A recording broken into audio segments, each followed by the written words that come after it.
I now call to order the meeting of the Planning and Zoning Commission for the City of Apache Junction. Today's date is June 24th, 2025, and the time is 7 p.m. Can we please stand for the Pledge of Allegiance? I pledge allegiance to the flag of the United States of America and to the republic for which it stands, one nation, under God, indivisible, with liberty and justice for all.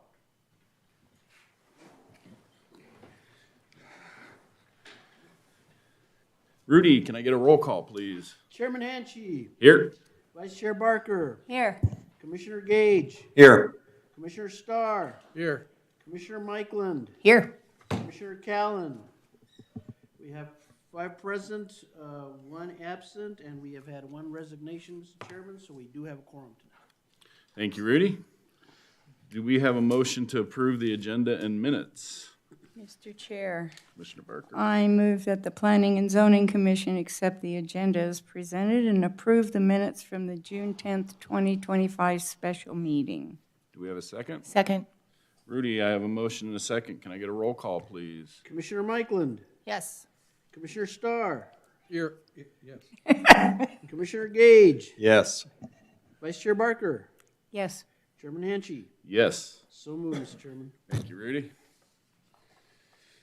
All right, there are 3 public hearings this evening.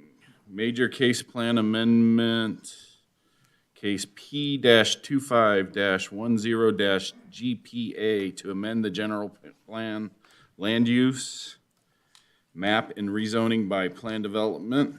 Then Case P-25-11-PZ to rezone parcel 102-20-0008A and 102-20-008C. In case P-25-85-CUP, a conditional use permit for an event center and venue on parcel 100-25-043E. Nick, you're doing these? I'm doing both of them. All Thank you, right. Commissioner. Thank you, Chairman Hanchey. I'm Nick Leftwich, Senior Planner for the City of Apache Junction, and tonight I'll start first with the presentation of the Major General Plan Amendment and rezoning cases, P-2510 GPA and P-2511 PZ. It's 2 public hearing items because there's the 2 sections, the Major General Plan Amendment and the rezoning, but they're essentially one case, so I'll just have the one presentation here. So as noted, this is the second public hearing for this. Because this is a major general plan amendment, because it is a rezoning over 10 acres, it required 2 public hearings, the first of which was held on June 10th, just 2 weeks ago, at the Superstition Fire and Medical District Boardroom, and then here tonight, we will have the vote on the recommendation. So Sundt Construction is requesting a rezoning of the 36.6 acres at the northwest corner of Auto Center Drive and Cactus Road. This is just west of Tomahawk, just south of the US 60, and their plan is to develop a light manufacturing facility and administrative training facility to support their construction and contracting work. They do construction and contracting work all over the country, and this would be a manufacturing facility that supports that and they plan to have training opportunities here to work with the community, and they plan to employ about 100 people, is what they've noted at this time. The current zoning of this property is RSGR, which is actually a residential zoning district, but in this case, it was more of a holdover from when it was just vacant county land. It has never been developed, and so it has never been rezoned. And in this case, it's surrounded by industrial land to the west and to the south. It is actually owned by the Horn Auto Company, which owns the commercial properties to the east. And then there are also a couple manufactured home parks, some county islands. The general plan land use designation of this property, though, is commercial. That is one of the things that would change through the major general plan amendment. We would change that land use designation from commercial to light industrial, business park, and industrial. And that's just because the B4 and B5 industrial zones require that general plan land use designation. The planning of this was more of just as it has been held by Horn. It was designated commercial, kind of to match whatever their eventual plan was, but they never developed it, and then their expansion plans only went as far as that Cactus Road alignment. So here with Sundt, they are planning to sell the property to Sundt and are part of this request to designate this into an industrial land use. Shown here is a site plan. At this time, the applicant plans to construct an industrial building on approximately 9 acres of land. It'll just be the northeast corner of this whole rezoning and general plan amendment area. Sorry. We've worked with the applicant closely to ensure that we have quality industrial design. It's like a lot of industrial buildings can be pretty plain, but we definitely have worked with them closely on revisions in order to make sure we break up the massing in order to provide some visual interest. Shown here are the elevations. I will note that the west elevation that is more plain is planned for future expansion. So we have worked with the applicant and their architecture team to ensure that when they have a future expansion, it will still maintain the same level of architectural quality throughout the building. And the applicant has met all of their necessary public notification requirements. As it is an industrial rezoning, they have an enlarged notification radius, and they've met all those standards through mailings. We've had newspaper postings, sign postings, and they held a neighborhood meeting at the Apache Junction High School on Wednesday, March 19th. At that time, one neighbor, or one of the neighboring business owners, attended, and he expressed support for the rezoning and the development. In consideration of this, staff has reviewed the proposal, and we recommend the approval of the Major General Plan Amendment, P2510 GPA, and the rezoning by plan development, P2511 PZ, finding that the proposed development helps accomplish the city's general plan goals. The change to industrial in this case is supportive of the goal to have more of these industrial and employment uses along the US 60 corridor. It is immediately adjacent to the baseline industrial park, and we find that it ultimately supports this desire for economic growth and economic development as we find more employment uses for the city, and believe that it would be a great fit for this spot. And with that, staff recommends the approval of these cases. The applicant also has a presentation, and I will turn the time over to them after noting that the City Council public hearing will be held on Tuesday, July 15th.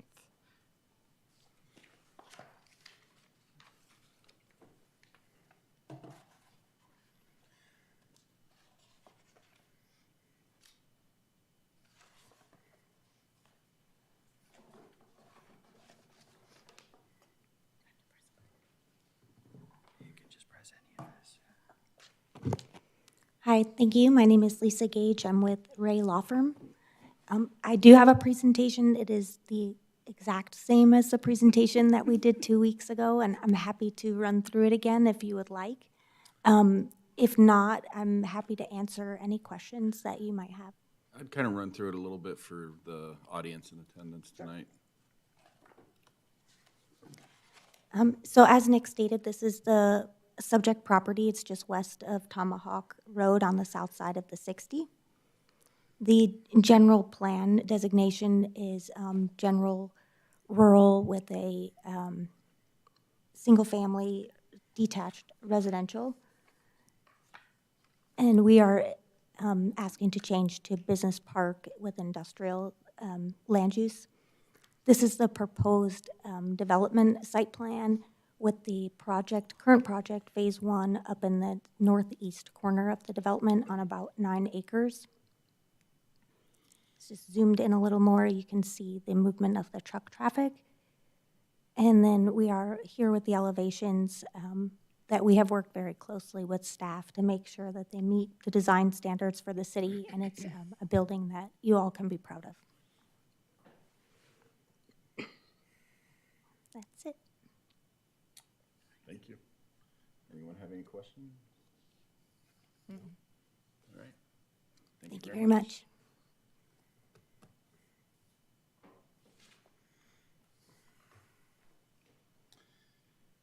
I now open the public portion of the hearing for case P-25-10-GPA to the public. I'm going to remind everybody that you have 3 minutes to speak, and please state your name and address. My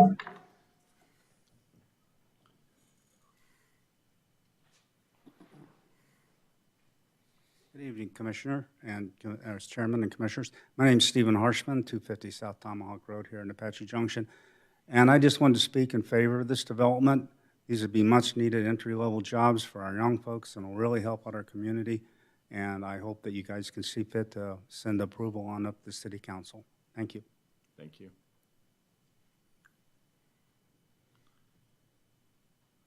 Anyone else would like to speak? Going once, going twice. And now close the public portion of the hearing.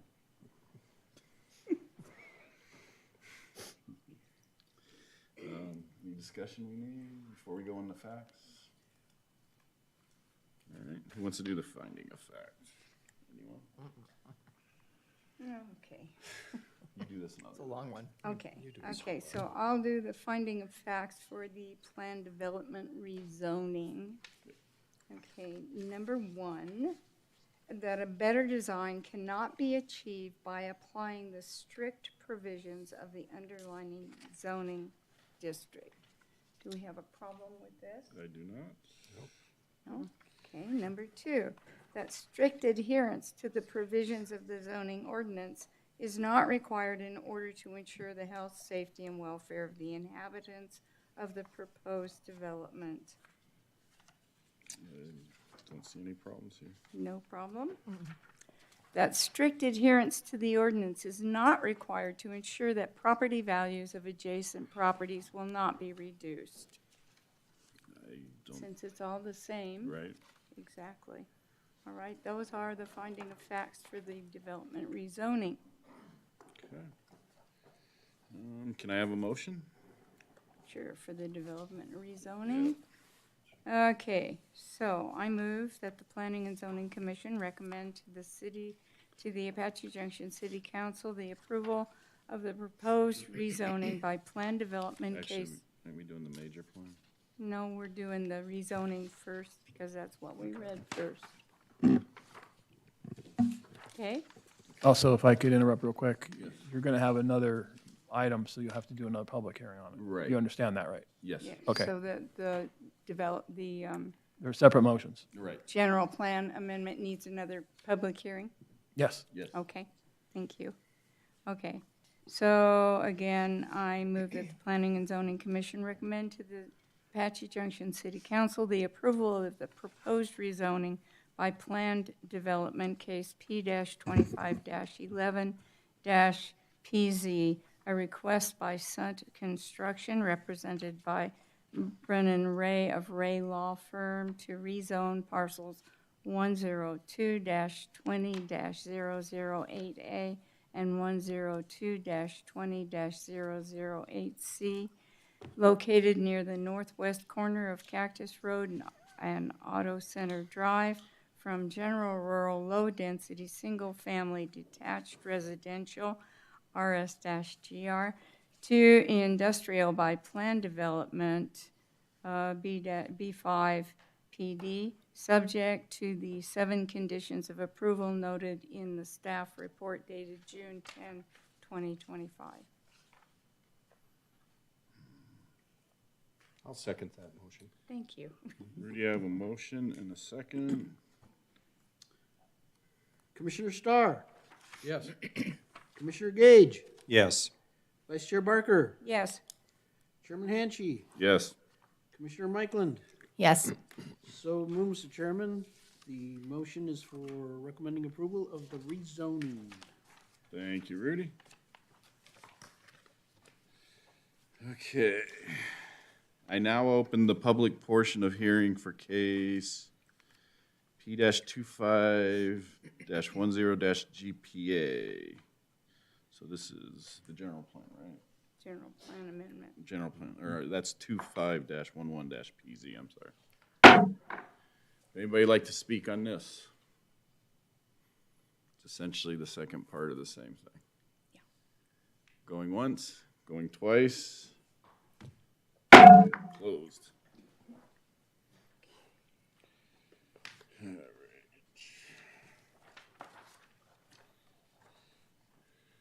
So, number one, finding a fact.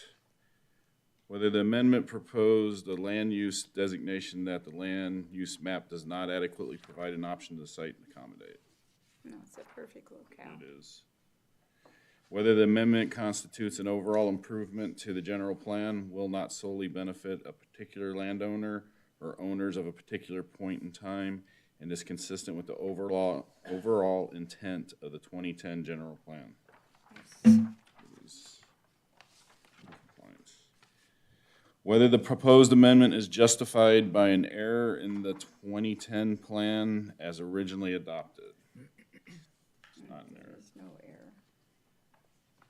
Whether the proposed change is generally consistent with the goals, objectives, and other elements of the 2010 general plan. Definitely. Definitely. That's it. Okay. Any discussion on this? Can I get a motion?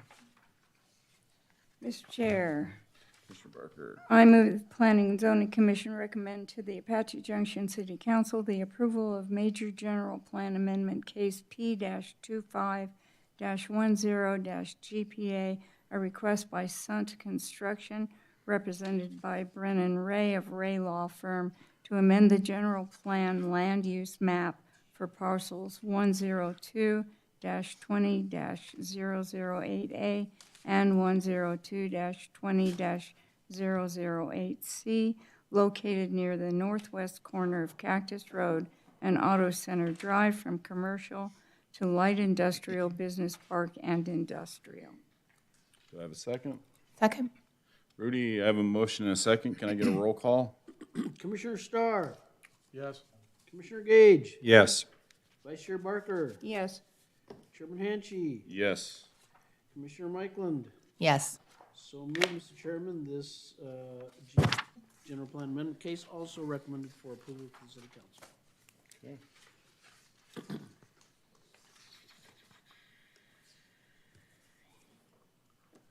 You gonna present for the CUP? Yes. All right. I think I just clicked on something.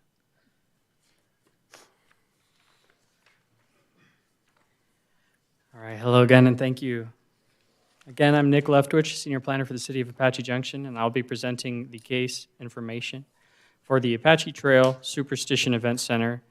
It is a conditional use permit request, P2528 CUP. And after this presentation, the applicant also will be available for questions. Thank you. This is the subject site located at the southeast corner of Lost Dutchman Boulevard and Apache Trail. It is parcel 100-25-043E. So it is just this south parcel. It's approximately 5 acres. The applicant, so currently the parcel is used for RV and boat storage, and the applicant and the property owner have proposed to use the west half of that 5 acres for an event center and venue. And that is one of the uses that has been designated by one of the more recent zoning updates to require a conditional use permit in the B1 General Commercial Zoning District. And as is also noted, the City Council recently had another text amendment where this conditional use permit will be forwarded to them for final determination, just as a note. Since that is, we haven't had very many of the conditional use permits that have had that circumstance yet. The parcel is adjacent to commercial uses to the north and residential properties to the south, west, and east. Provided here is a site plan showing where it will be developed. Right now, there is landscaping improvements proposed along the street front of Apache Trail as well. Some of it will involve the neighboring parcel, and some shared parking is involved with the facilities that are already existing on site. These are the proposed elevations, with the window being able to face towards the Superstition Mountains. Shown here is a floor plan. The proposed building is 4,927.5 square feet. It's a building with facilities to be able to accommodate events like weddings, so you have things like the bridal room and prep rooms, but ultimately it can be a multi-purpose event venue and center for different opportunities. So the applicant has, again, complied with the public notification requirements, including a sign posting, mail notification, and a newspaper posting. They held their neighborhood meeting on June 10th at the Apache Junction Multi-Generational Center, at which point one neighbor attended and expressed support for the development. Staff has also received 2 emails expressing opposition out of concern for traffic and noise. They're from the same household, one of which was included within the staff report and the other which was provided as an insert tonight, just on your desk. And with this, staff recommends the approval of P2528 CUP, subject to the conditions of approval noted in the staff report, in order to facilitate greater cohesion and sensitivity to the surrounding residential uses. We have had other wedding venues that have recently come to the Planning and Zoning Commission for approval, and at that time, because of concerns with outdoor noise and so forth, staff had coordinated conditions of approval that would help regulate the time that music would turn off, and because of the impact on residential properties. And we have, again, worked with the applicant, made sure that that would be doable here, because the city already has a noise ordinance, but through these conditions of approval, it will better harmonize with the neighborhood, and we hope that it mitigates any kind of future worries and noise impacts. And with that, I will turn it over to the applicant. I've got a question or Yes. two. We've worked on a couple of projects, thinking about the Empire site, Sundt, which we just talked about. There was a landscape company on Tomahawk and Baseline, and I think that Blunt Construction too, where we required block walls surrounding those businesses. And here we're not doing that. Is that type of business, or what's driving the 2 different approaches to walls around these properties? We had worked with the applicant about what would be necessary, and if we have future development, it may warrant that, but Commissioner Gage, those past projects are a little bit different. Those are industrial uses Right. that could produce a lot more noise, vibration. Their hours of operation are a bit different. So we've worked with the applicant to ensure that noise isn't going to exceed a certain time of day, and it wouldn't exceed a certain decibel level according to our noise ordinance. Okay. And then my other one was over at Havenly, just east of the roundabout. We had that developer put in a deceleration lane off of Superstition. You know, Superstition's 35 miles an hour, but there's nothing in here to do anything coming off of State Route 88 where the speed limit's 50. Any comments on that and why we would, I mean, it's a state highway, so it's a little bit different. You probably can't. and that was something that we had forwarded that review with our city engineer, who happens to be here tonight. But in that case, in terms of the determination of traffic, it was determined that it wasn't necessary. There is a lot of involvement with ADOT studies, since ADOT still maintains ownership and control over the right-of-way. And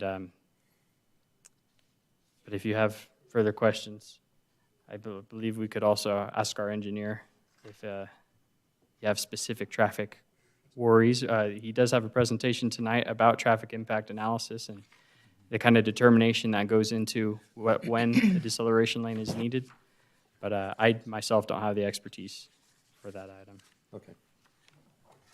I also noted that there was only one entrance and exit from the property. Yes, sir. That seems might be somewhat dangerous in the case of an evacuation. Our fire department has, or our fire district has reviewed the proposal. And there's certain criteria that goes into when they need more access, but in this case, in determining the length and determining the fire lanes, and they've approved it at least as something that's workable for safety reasons. Commissioner Barker. On the, is that the east side of the property that comes down Cactus? It is Cortez on the Or Cortez, far east, rather. yes. Is there access to this back parking lot from Cortez? I believe, yes. So is right- that right here along open there Cortez. so that? That is, is parking that is currently used for the existing restaurant and cafe, and because the property owner owns the whole site, Right. we coordinated with him, we said that area would be necessary for overflow parking, just as we were determining the different parking requirements for this facility. But they're not doing improvements to that itself, so I don't believe they were modifying any access or entry there. But the primary entrance would be along Apache Trail, and because there is already existing access, I believe, on Can you show me Cortez. the flow of the traffic off the trail? The picture that we Yes. have is so small that I had a difficult time. Sure. So I see where it's gonna come in, but how does it get back here? So there is a drive aisle through here, and some of these dashed lines show things like the backup space of a dumpster, but this is a clear aisle so that they would be able to circulate. These are interior parking spots, but they would either be able to come in here for the parking here or go into the parking out the northeast. Is there a further question that you have on that? So are all these parking areas, are they all dust-proofed? I mean, are they gravel? What are they that? They will be required to be improved surfaces, yes. The city's dust control ordinance requires that any drive aisle, any parking spot, anywhere that a vehicle is going to be will be required to have dust control surfacing. And in this case, we have other civil plans that show that it will be improved surfacing. Okay, and will those surfaces be improved before this is opened? Yes, they would be part of the improvement plans necessary for certificate of occupancy. And the storage portion is going away? The applicant has indicated that they intend on transitioning it out. They've reduced the storage portion, but they do plan on still maintaining some of it on the east side of this parcel, eventually removing all of it, is what's been indicated to us. So will part of this be used for parking and storage then? I believe Big so, open yes. area here? If you're referring to the area right here, Yes. the applicant has indicated, and they're available for maybe answering these questions a bit more directly, but they've indicated that they would maintain the storage yard use until they phase it out. What's the building capacity for people? I don't have the exact number as it. Commissioner Starr, that's a great question, and we're going to refer all questions regarding programming to the applicant. They could better speak to that. This is their business. We're just wondering the capacity of the building. What's it approved for, like by fire code?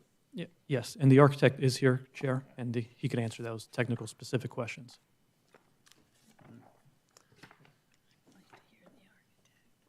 Anybody else? No, that was my question for Okay, Thank you. thank you.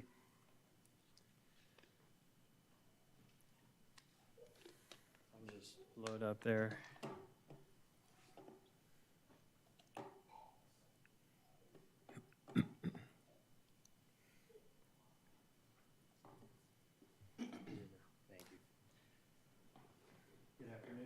I'm Miles Roberts with Edifice Architecture, and hopefully this works just fine.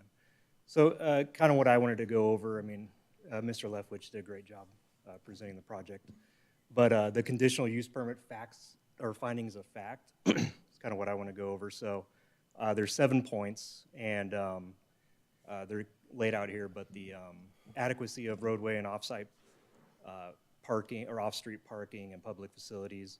This is a functioning site with a restaurant at the front of the site that's owned, all parcels owned by the same owner. So all this will be, we have the existing utilities there, we have existing parking facilities there, and entry points off of Apache Trail that will be used for this project. Second point is the negative impacts arising from emissions of odor, dust, light, et cetera. How this is being addressed is, as Mr. Leftwich explained, is limiting the time for outdoor noise, light pollution, anything that arises from an event center after a certain time will be reduced, as well as using the landscaping that you saw earlier by surrounding the property with vegetation of mesquites and palo verde to kind of block that lighting from the project out to the adjacent residential areas. Point 3, contribution to the deterioration of the neighborhood or negative impact on neighborhood property values. This is actually going from, as we discussed, a RV and boat storage facility to now an event center that has landscaping and brings a high-quality character in the way of building materials to the site. So it is elevating the quality of the area by way of this development. And then, let's get here. Let me get the next page. There we go. Compatibility of the surrounding uses and structures. As I said, there is that restaurant that's on the north property of this. And this they kind of will function in conjunction with each other. They will share the same entry point, so we're not adding an additional entry drive on Apache so close to each other.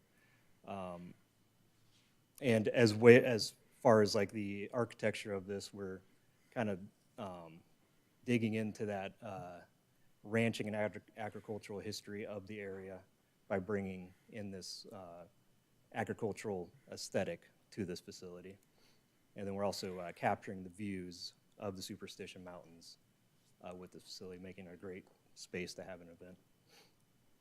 Conformance with the general plan. This intersection is intended to be commercial use, so this is furthering that by way of this use in the space. Screening and buffering of use, as I said it before, but we're surrounding the property with large mesquites and palo verdes to kind of screen this from the surrounding neighborhoods without necessarily just putting up a big block wall. It'll actually, kind of soften that and make it a little more aesthetic than just blocking it entirely. And the unique nature of the property and the development's physical characteristics. Mentioned this before too, but there is an access point that we could take advantage of onto Apache Trail, but those two driveways seemed a little close together, and since we already had one that was very adequate already on site, it was a great opportunity to just use that as well and kind of get dual function out of that rather than adding a new, slow down stopping point to get in to the site. And that's all I have, and if you have any questions, more than happy to answer. What is the capacity? It's about 100 occupants. 100? Yeah. Okay. Is that indoor and outdoor? That would be just indoor. Okay. So it would be a kind of, if you're having a function, say it's a wedding, you could have the indoor event and then you go and have the outdoor event for dining or something, or dance floor. Commissioner Barker? I'm trying to picture this. I used my magnifying glass on the drawings we had, and I still couldn't see some of them. I'm sorry. I don't know if I could zoom in, but I'd be happy to help. It was very difficult. There is a patio on this building, is that correct? Where is that patio? I couldn't discern it. I'm trying to move this mouse. I'm going to try to slide over. I zoomed in on the screen here for you. So the building sits back here, and it's better. Yeah, yes. There we go. So this is the building itself. It's just under 5,000 square feet. This is kind of your main entry. That's if you saw the elevations, that's the big silo that you come into. And then we have kind of this utility core here, or utility spine, and then this would be the actual event space. And What is the big silo? I'm sorry, didn't mean. It's just kind of a marking point for the entry to this building. I mean, it's not actually gonna. Yeah, I wondered what that was. It'd be cool if it did. But Yes. And then, so then to the east of the building, facing Superstitions, is this outdoor ceremony area. And so the idea is you wouldn't have dual occupants using both spaces at the same time. It would be more you move in and out of the space as you see fit.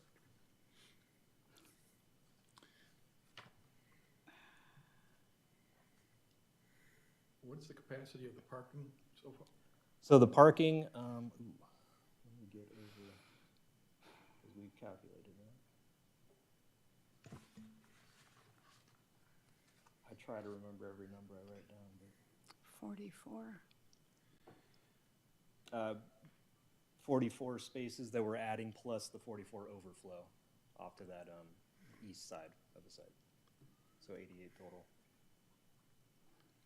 Are you including the hitching posts parking lot in that number? Let me see real quick here. Yes, I would include hitching posts because we have 27, 37. No, actually, no, that does not include hitching posts. It includes this parking to the north of the property, the parking around the roundabout, and then that additional overflow parking.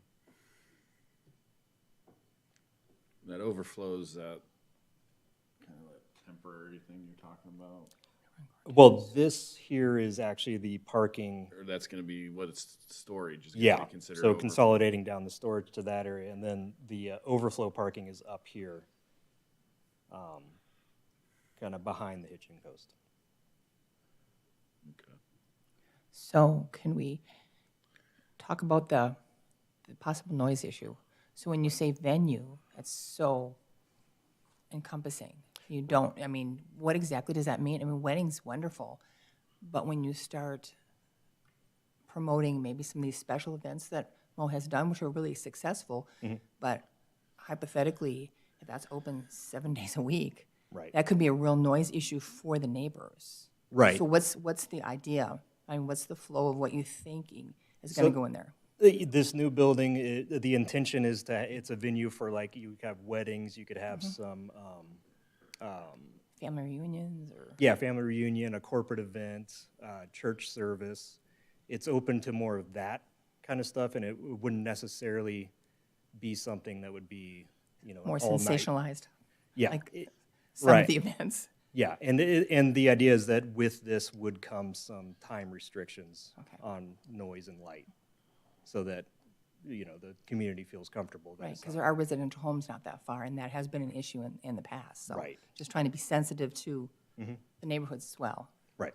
And so, yeah, that's the hope, is that from this we get some, you know, time of noise and light restrictions so that we understand that, okay, it cuts off at that time and we're not going beyond that. Okay. So with this outdoor ceremony area, do we have any renderings as to what that looks like? We do not, but I mean, what it is there is you have kind of your center, you know, elevated area for what the event is going on. Say that's where the bride and groom are standing, saying their vows, and then it's seating, and then those are just little landscape planter areas to kind of, you know. But obviously it Where could be else used is- for lots of other, what's the approximate size of that? It's about 3,500 square feet, I think it is. 30 by 30? 3,500 square feet. 3,500? Yeah. So what's the dimension? I think if we go to floor plan here. A lot of our stuff was so small, it was hard to read. Oh, the renderings are Yeah, very Right. small. thank you, I couldn't, yeah. It's 50 feet wide, and I'm trying to see, I'm basing it off of just eyeballing that. It's probably a 50 by 60, I would say. And that's including the planters. So is that covered? It is not covered. So the idea is that this would be, you know, when it's nice out and you want to have that outdoor wedding or event, you would have that, but you have the option, if it is hot and sunny, the indoor space is available as well. But we're not ruling out using it for like concert music type stuff or anything like I that? wouldn't Because it anticipate- says venue. Right, yeah, I mean, venue is kind of a tricky word in that sense, but I wouldn't anticipate a concert happening there. There's not the equipment for that. So, I mean, it would be, if anything, it would be like, it would have to just be like an acoustic situation, because we're not anticipating doing any AV connection there. Okay, and then I got one more. Condition 3 says to screen the event venue from future residential development, a 6-foot tall opaque fence shall be constructed along the south and west What border. does that mean? Where exactly is that going? So that would be out, this is that south border, and then the west trail. border here. Okay. So you're not screening off venue from the residences The, on the it's- east side? on the east side, no, there is a distance from them, and that's Yeah. how we felt that like, there is a fence here, but it's not an opaque fence. It would just be a site fence just to separate this venue from the storage area, and there's gonna be landscaping across that, so it's not necessarily opaque. But there's about half the site's distance to the neighbors over here on Cortez.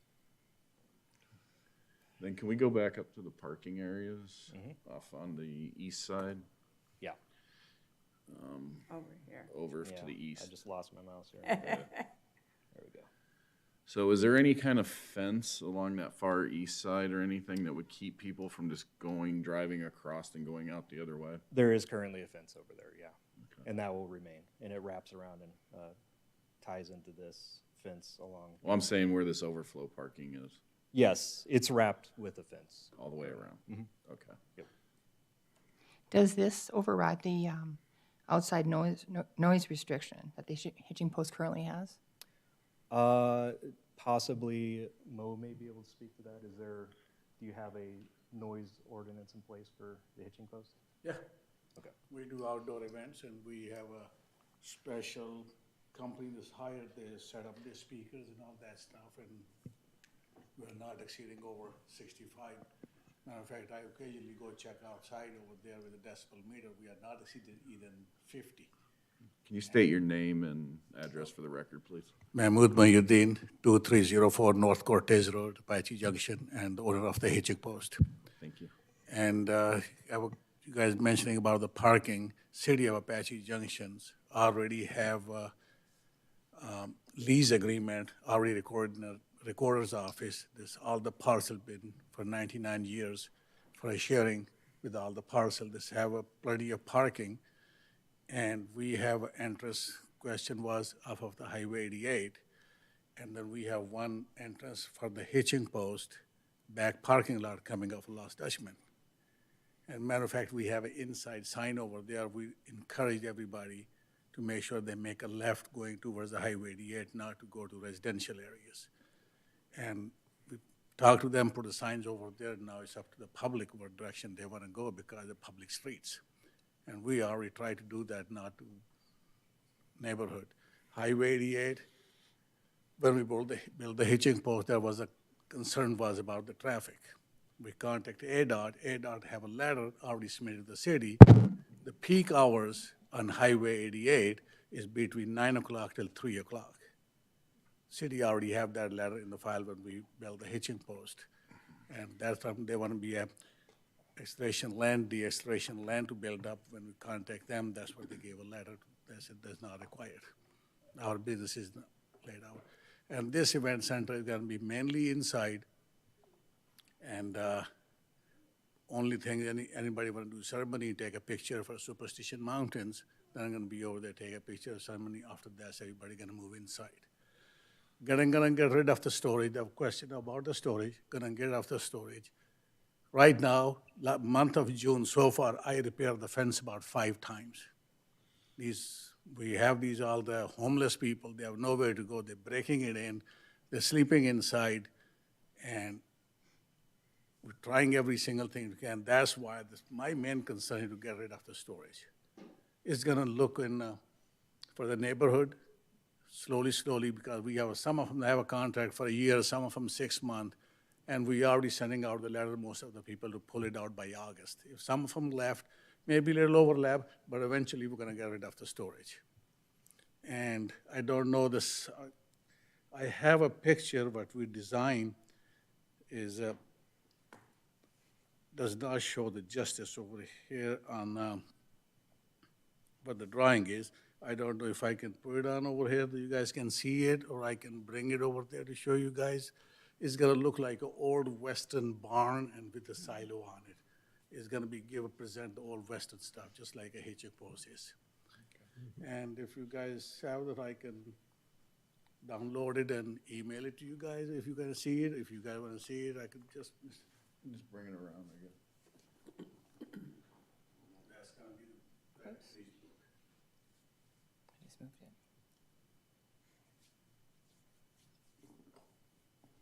isn't there an old West Town set up next to the hitching post on Is on a East? Western town set up, city requested we can take the half or three-quarters down, be visible to the street. And we agreed on whatever the cities. So that's gonna stay, right? So when you're done with that, I still want to talk about the noise. So there is a restriction now, is there not, for 2 nights a week? For the hitching post for a noise restriction, for outside noise? Outside noise on Thursday and Thursday and Saturdays. So we have outdoor activities. would this venue override that? Commissioner Michaelin, the hitching post and the bull riding facilities are governed by a development agreement. This is separate from that development agreement, so Okay. this is independent of that. So it's totally separate issue. So And hypothetically. so this is actually governed by the noise ordinance. Okay. That is volume 1 of our city code. So there's no day or night restriction then with the new venue, as there is with the hitching There are post? restrictions regarding Like outside decibels. noise. Right, okay. And so, let's see, condition number 5 ensures that all music, outside music, I saw ends 10 by to 10. 10. That's Uh-huh. right. And And then clear there's. by 12. That's right, and that's correct. And so anything that's outside needs to end by midnight. And then there's a decibel rating that it cannot exceed 60 decibels past 20 feet of the property line. Noise has been an issue in that area. Of course. So just want to be sensitive to that. So just for clarification, he could have 7 venues, 7 of them here, and that's separate from the hitching posts. Yes. There are 2 that they're allowed. Chair, yes, this operates independently of the Right. hitching post And and that that's all I development wanted, agreement. was to Yes, make sure that was Okay. clarified. correct. Okay. Thank you for the question. And the event center and hitching post will be working, basically operating at the same time? It's Noise is- possibility? No, it's gonna be mostly in afternoon or evening, and maybe religious activities, maybe in the daytime, because I have some people approach, they want to do the cowboy church at that location. We told them, yes, they're more than welcome to do that. And it's gonna be open to our city of Apache Junction, city officials, fire department, police department. If they have any events, there would be no charge, they are free, they can use that facility for any kind of event they want to do. And it's a different religion people, I don't want to bring it up, the names on it, what religion is. They don't have any facilities over there. They ask me if I can start that one. They can come down, do their religious activity also, and I'm agreed on it too.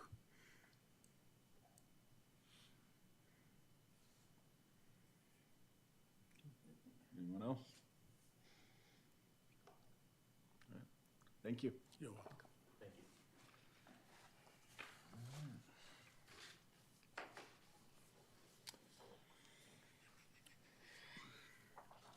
So I'm gonna go ahead and open it to the public.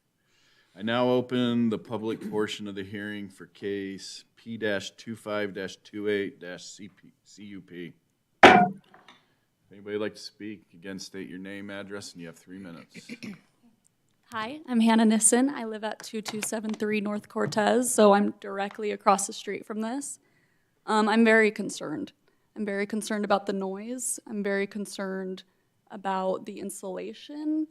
They're saying that they're going to use trees to keep the noise level down, but they're having a huge open window facing my house. So how are the trees going to help the noise level if there's a big window facing where the trees are going to be and facing my house? I'm also concerned about the alcohol. I mean, typically weddings involve alcohol. I'm actually a wedding florist, so I know how loud weddings are. There's loudspeakers for ceremonies, there's music. The fact that it could go on till midnight is very concerning to me. I don't want to raise my family. I don't want to raise my kids across the street from an event venue. And I don't know anyone else that would see that event venue and with kids, with families, and move onto that street. So I think it's going to change the landscape of the neighborhood. And that concerns me because I want to raise my kids here, but I do not want to raise my kids across the street from a wedding venue that's going to have alcohol, loud music. The hitching post, I can hear the hitching post inside my home on Thursday and Saturday nights. Doesn't matter if the TV's on, we have 3 sound machines in my house to block out this noise. It does increase the traffic on our street. You can hear the bull riding. It's fine. It's 2 nights a week. We deal with it. We move on. Thinking about having an event 7 nights a week is unacceptable to me. So yes, maybe it's Thursday and Saturday night at the hitching post and we make do with that, but this is potentially every single night of the week. There's going to be an event. Weddings are parties. It's concerning, and I don't understand if the hitching post and this event venue are connected, are people gonna be allowed to drink alcohol and walk from one venue to another? You just have hundreds of people walking around with alcohol potentially. Or the trees that are going in, are they mature trees? Are they saplings? Yes, Palo Verde are fast-growing trees, but how long is it going to take for these trees to go up? I would prefer a wall. I would prefer a wall. I don't see how these trees are an answer to any solution. I know a lot of my neighbors are out of town. A lot of my neighbors spend summers away, but I know that they were concerned as well. And Bambi wanted me to ask, when she told me that when this was first announced, that it was announced to her as an indoor venue, and now we're hearing that it's very much outdoors. Speakers outside, all these people outside, that is going to be very loud. I am directly across the street. Bambi is directly across the street. So these are some things I would like to hear about. The noise, the lights, potentially 7 days a week till midnight. I would like to hear about these things because this really concerns me, and quite frankly, it makes me want to leave. I don't want to raise my 2 small children across the street from something like this, and thank you for your time. Those are my concerns and what I wanted to say. Thank you so much. Thank you. Anyone else like to speak? Going once. Going twice. And now close the public portion.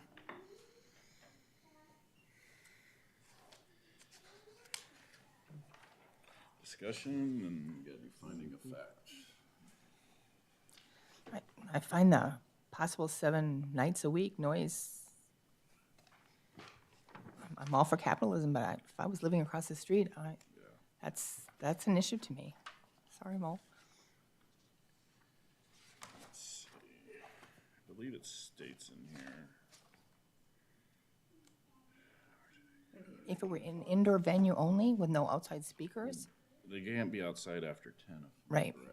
Yeah, but if they're inside and there's windows, what does it matter? Right. Well, I'm just saying they can't be outside. There is a distinction there. Yeah. Chair and Commissioners, would you like to give the applicant an opportunity to respond to that public comment, but then you'd have to reopen public comment after that? Right. It's up to you. I don't have a problem with that. With what, reopening it? I don't have a problem with reopening it if you No, I don't have want. a problem with having Mo speak to that. Okay. Mo, can you come up or have your representative come up and speak to that? Mahmood Muhyiddin, 2304 North Cortez Road, Apache Junction. Lady that's live across the street, she has a concern, and we honor and value their opinions, absolutely. We have a bull riding going on since 2014, and there was a case against us. There was 16, 17 count of criminal charges. We lost the case in a city court or across the street in a county court, but the Supreme Court, the Superior Court, we appealed it, and they drop all the charges, every single thing's on it. And we have no intention to bother those neighbors. They rather see is a storage yard than broken RVs and broken cars and car parkings and all that stuff, or rather have an event center be sitting about 2 football fields away from that location, from their homes. I live right across the street from that house, and I purchased that house back in 2012. And these filed a complaint about the noise, all that stuff. They just purchased that house about a year ago.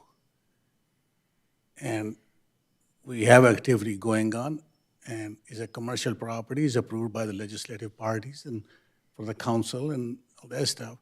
But we are following the laws, following the codes. For your decibel meter readings and all that stuff, there's complaint has been filed few times from the neighbors. Police came with a decibel meter, they checked it out.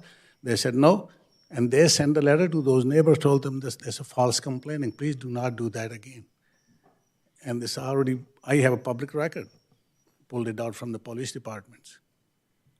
And we, working in, have a business generating the revenue, gonna help the city with more generate the revenue, but we are watching it. We are not gonna bother our neighbors. There's not gonna be 7 days events. There's absolutely no way. Right now, all the event centers sitting empty because it's so hot, nobody do anything. Only all the events comes on from October to March or April. And they are just, practically they booked up on the weekends, especially on the weddings. If you have ceremony, the religious ceremony or somebody do that, they'll be inside, not gonna be outside. Outside is only thing is over there. If somebody wanna do the ceremony outside for, say their vows and all that stuff, and after that, when say I do, after that, everybody gonna move inside. There's not gonna be all whole activities outside, no. We are not gonna do that. That's our goal is. And I got a question too, for Yes, sir. clarification. These, like it was stated earlier, these are gonna be operating independent from each other, the hitching posts. Yes, they're two separate entities. And so there will be nobody going back and forth with Two alcohol or anything. two separate entities, they have a separate license and they have a separate license. And outside the people they're going is not approved by the liquor board. They cannot grab their drinks and walk outside. We have to secure it because we have to protect our license. License worth a lot of money. I just wanted to clarify that, Sure, because that's the way I understood it, so. thank you. There would be none of that going on. Absolutely. Mo, can you also, can you also expand whether or not there will be exterior speakers at the ceremony area? Sorry.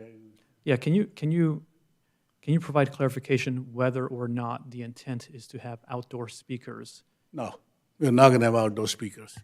Only wedding ceremony, somebody gonna perform outside, whatever the music they wanna hear, it's not gonna be amplified over there. There's gonna be whatever the music they like to play during the ceremony. When it's done, everybody's inside. If we have to do the outside, then I have to apply for the event. I have to apply for the liquor license for a whole storage lot. I can't do that. This is not impossible. Anyone else, any questions?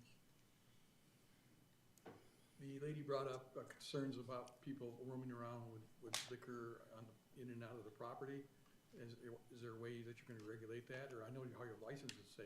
We have to post a sign, just like we have a posted sign at the door, back and front, that any liquor, alcohol, or liquid not allowed beyond this point.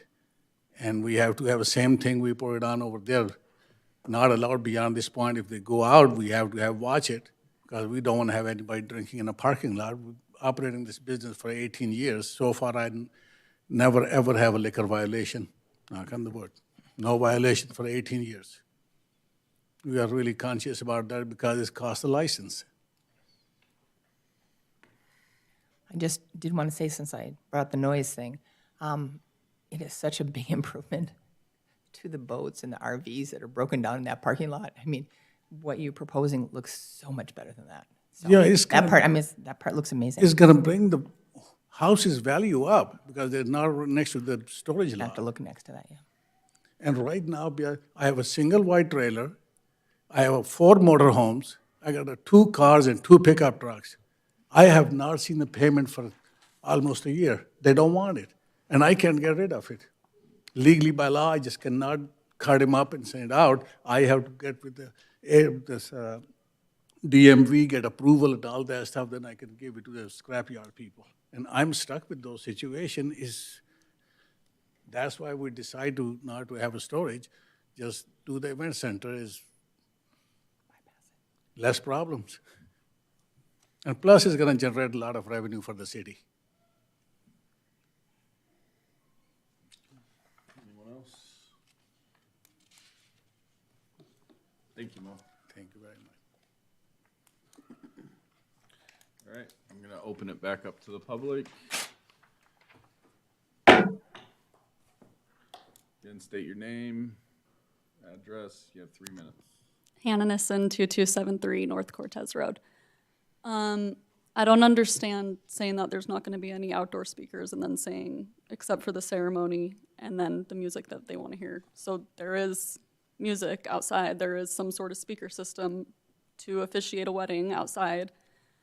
Even if the events are taking place during the day, that doesn't make anything better for me. That's just constant noise during the day and at night. When the hitching post is going on, I can't go in my front yard and I can't go in my backyard. It's too loud. My kids can't go in the front yard and the kids can't go in the backyard. So if there's noise 8 a.m. to 12 p.m., when can I enjoy being outside? Sorry, there was another thing that as far as the parking lot goes with the trailers and stuff, I understand what you're saying, that maybe it's an eyesore, but I never in a million years would have bought our house if it was across the street from a wedding venue. At least the parking lot is quiet. There's no one over there. I never would have bought this house if it was across the street from a wedding venue. And that makes me think, then who's gonna buy this house if I ever wanna sell it?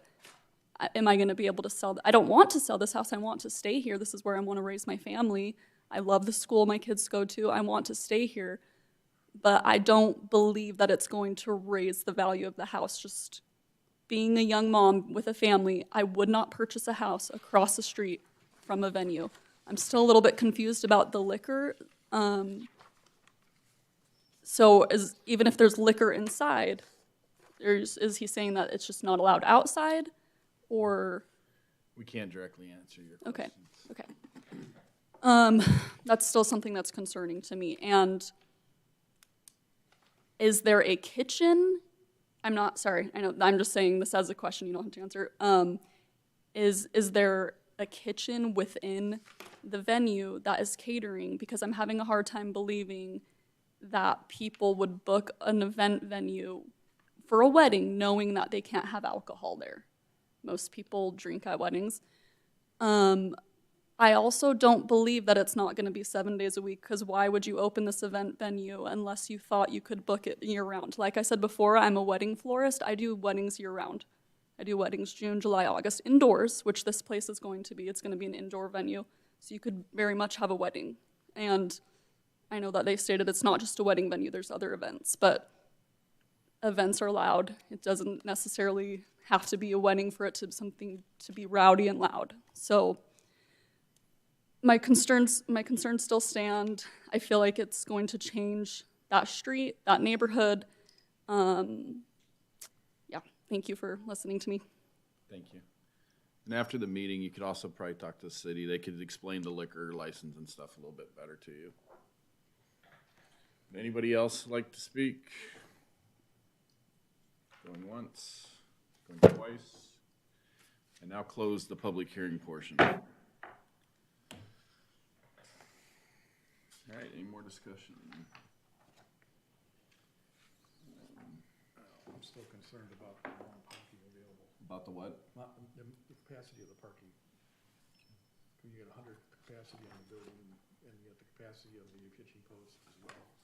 Combine that overflow parking.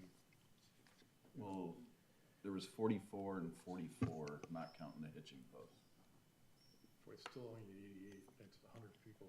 And Yeah, but not every single person would probably drive.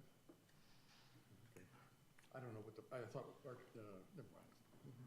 I mean, it's in compliance with our city regulations for parking, correct? So our experts have looked at it, and it is in compliance.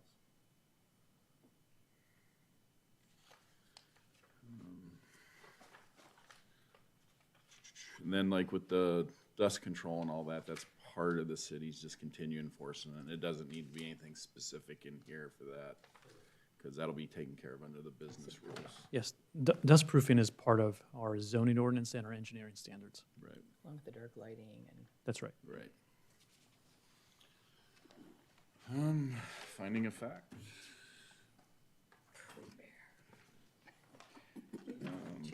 Jesse's gonna Jesse's gonna do it, all right. So finding of fact number one, adequacy of roadways, off-street parking. public facilities and services to accommodate the proposed use. Is what it is. It is, I mean, it's met all the criteria. And we can even ask our city engineer a little more about this with the traffic. At a late- Number 2, negative impact arising from the emission of odor, dust, gas, noise, lighting, vibration, smoke, heat, or glare. I think noise is still a problem. I think there's a noise issue, but they've mitigated, or attempting to mitigate that with a 10 o'clock. Yeah, and I mean, it has specifics in the conditions of what the noise can be from the True. edge of the property, and if it does exceed that, then he can get his cup revoked. So I think it's, there are rules in place for it. I think there's mitigation for it. Yep. Number 3,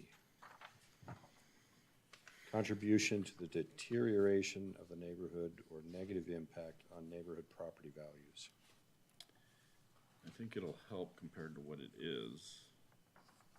I kind of agree with you. Yeah, I have to. I don't think it'll hurt. It may not makes things skyrocket, but I think it'll make it better. Yeah. Number 4, compatibility with surrounding uses and structures. Definitely. Yeah, I mean, it's zoned for this, everything. Yeah. Number 5, conformance with the general plan and city policies. It does conform. Does. The staff is also recommending approval. Yep. Number 6, screening and buffering of uses.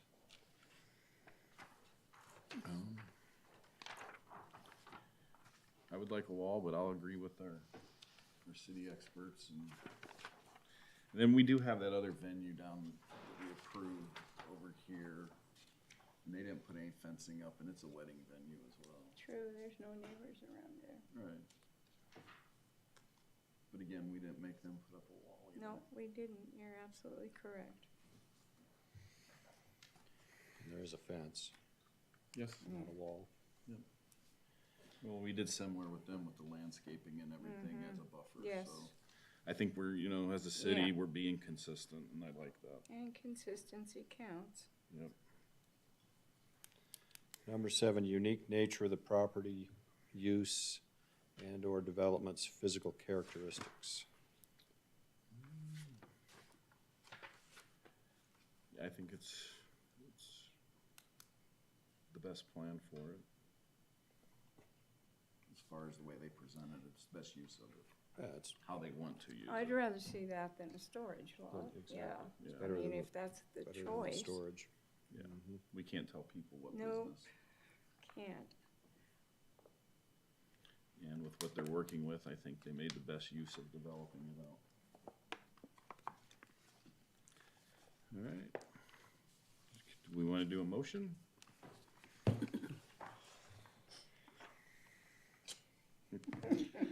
I move that the Planning and Zoning Commission recommend to the Apache Junction City Council the approval of the proposed conditional use permit, case P-25-28-CUP, a request by Dane, Astle of Edifice Architecture to permit the use of an event center and venue on parcel APN 100-25-043E, located near the southeast corner of Lost Dutchman Boulevard and Apache Trail.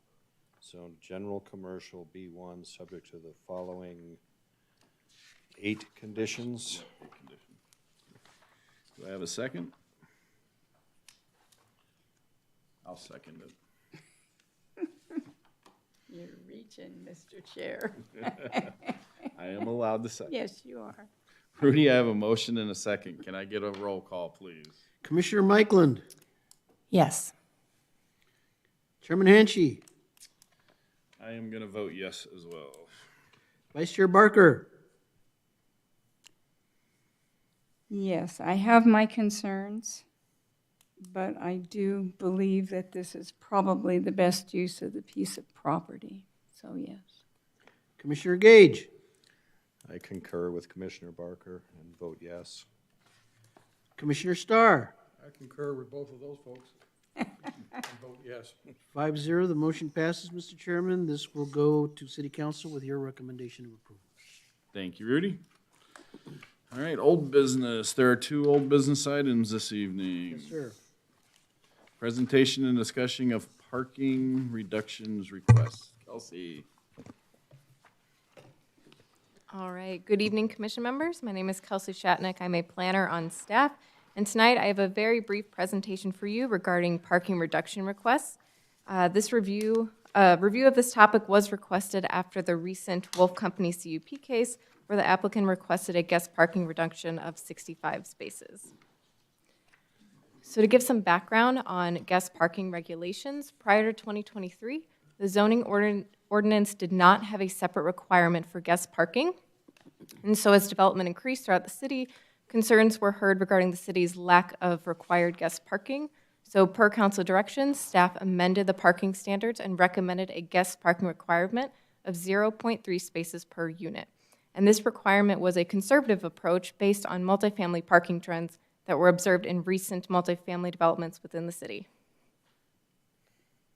So how is multifamily parking calculated? So it's primarily determined by bedroom count. So a studio or efficiency require 1 space per dwelling unit. A 1-bedroom requires 1.5 spaces, and then 2 or more bedrooms require 2 spaces. And then you have the additional guest parking of 0.3 spaces. So how can a parking reduction be requested? So first, you may see them requested through plan developments, where applicants may request deviations from the standard zoning ordinance requirements. And second, they can be requested through an administrative parking reduction, which allows staff to administratively approve up to a 10% reduction, provided that the applicant provides technical evidence that the parking reduction generates a parking demand at least 10% less than the required parking standard, and or a determination that a portion of the required parking can be accommodated with existing public parking available within 100 feet of the property. So what is the value of a parking reduction? So it's important to remember that the zoning ordinance is not a one-size-fits-all document, but a tool to help guide development. So while developers are required to adhere to the standards set by the zoning ordinance, the code also provides mechanisms that allow for flexibility in how these standards are applied. So flexibility in the code can help to create a better development that meets both the needs of the development as well as the city. So when it comes specifically to parking reductions, flexibility can prevent oversupply to allow for things like more on-site amenities, and it can also help to better align the development with the surrounding neighborhood and availability of alternative parking options. So kind of to wrap up my presentation, parking reductions are infrequent requests. So within the past 10 years, there have been 2 formal requests, one of which was the Wolf Company. And they are only approved under specific circumstances. So again, applicants must provide technical evidence to support their request, and then these documents are carefully reviewed by staff to ensure that the request is reasonable, valid, and aligns with the proposed use and surrounding neighborhoods. So again, very brief presentation, kind of hitting the highlights that I presented in the memo, but happy to answer any questions you may have. So I think I brought this thing up, and basically the reason was it seemed as if every case that we would address, we were getting these requests from the developers to reduce the parking, reduce the parking, reduce the parking.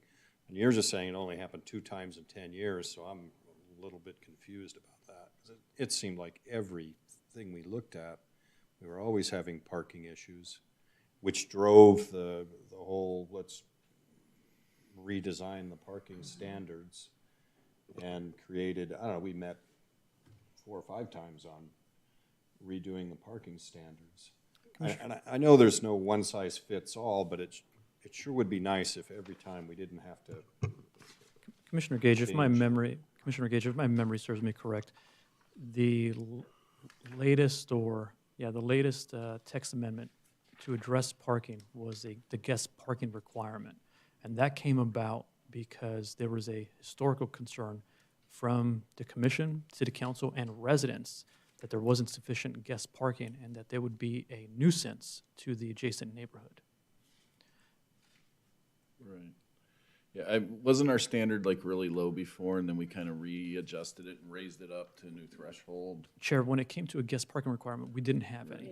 Yeah, but I mean our overall parking, wasn't it kind of low? It was generally consistent with industry, yes. Then And so the when it new came, one, we actually kind of raised it, right? when it came to unit count, I think it remained unchanged.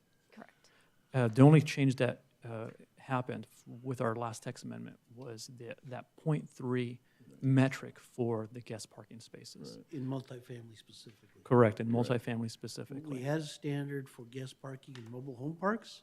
We never had a standard for guest parking in single-family neighborhoods or multifamily developments. The proposals we were seeing barely met their minimums. So that was the concern, that maybe we should add a guest parking requirement to the multifamily developments. And that's when those changes were made. And I think right around the same time, we also came up with a standard for electric vehicle spaces on large parking And lots. bicycles. Yeah, right. Yes, bicycle parking too, yes. But Kelsey is correct, in the last 10 years or so, we've only got 2 formal requests for reductions in parking. But historically, it's been a concern that Is that for meeting guest the parking or total? total. Only 2. Boy, I sure. No, what you're thinking about is a lot of times when we get the first look at things, we'll say there's not enough parking, and they'll come back having met that parking that we've talked about. We've talked to many developers that we didn't think they had enough parking, and they brought it back and showed us that, yeah, now we do. Commissioner Gage, the historical concern has been that, like Rudy just said, the developers have met minimum requirements for a unit count and not provided any excess spaces for guest parking. Right. My question is, if we don't give you the reduction, are you gonna provide the additional parking? How you plan to do that? Commissioner Starr, that question would be project-specific to the applicant. Tonight's presentation is just given a general background on how we came up with these parking standards. Gotcha. So we would basically, if a project comes in, like it does, every time we receive a project, we review their parking, determine do they meet, are they below, are they exceeding? And then we would determine based on where is it located, is there anything, any on-street parking that is being provided that could kind of help supplement? Is it more in a, residential neighborhood where you're, being very specific, you don't want people to park on the street and be a nuisance? So it's very project-specific. And so each time that comes in, we kind of look at the project as well as the general context surrounding it. I think one thing that may help too, if this comes up and we have to, like they're asking for a reduction, what are we getting back for it? Because, it says it's for amenities or whatever reason. Maybe highlight that reason as to why we're conceding some parking. Chair Hanson, that's fair, and especially when a project is governed by a plan development ordinance, you could ask for trade-offs. Right. I'm just saying maybe if it's clarified ahead of time too, that would just help. Sure. And, hey, this is what the community's getting back for whatever drop in parking. And then that would help us. Is it worth it? That way we know what the value is. Agreed. Yeah, and, I know there's no one-size-fits-all, but it would be nice if these exceptions were, happened very infrequently. and like the chairman said, there is some offset for us reducing the standards that we've got here. It just seemed like we were always rolling over on parking. And I think we do, but I do think we get value back out of it a lot of times. We just don't really have a way of measuring it all the time. And I think it makes it hard for the public sometimes to understand it. So where, very hard. If that was clarified, then it would help the public understand why we're giving some of these concessions. Yeah, and it's certainly in the developer's interest to have fewer parking places as they can, because they can put more units in there. Commissioner Gage, actually, there's a flip side to that argument, is that they need to have sufficient parking in order for their facilities to be functional and attractive to existing and future users, whether that be a commercial activity or a residential activity. Yeah. I agree, but I would still say they want to shoehorn as many units into that acre or parcel as they can. And Agree. That's their. Agree. that's And their ultimately, business. Commissioner Gage, the burden of that proof and that argument lies on the applicant. And then it would be up to the governing bodies, such as the Planning and Zoning Commission, to provide a recommendation, and the City Council at times to determine if their justification is okay. Gotcha. Yeah. Okay. Thank you. Thanks. All right. Thank you, Kelsey. Our traffic engineer stepped up. You gotta go, you gotta go. Our traffic engineer is a bit nervous, and so he'll be right back. So since our engineer's taking a break, I'm gonna give us a recess until past. Gives us about 7 minutes.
You smacked it good. I did.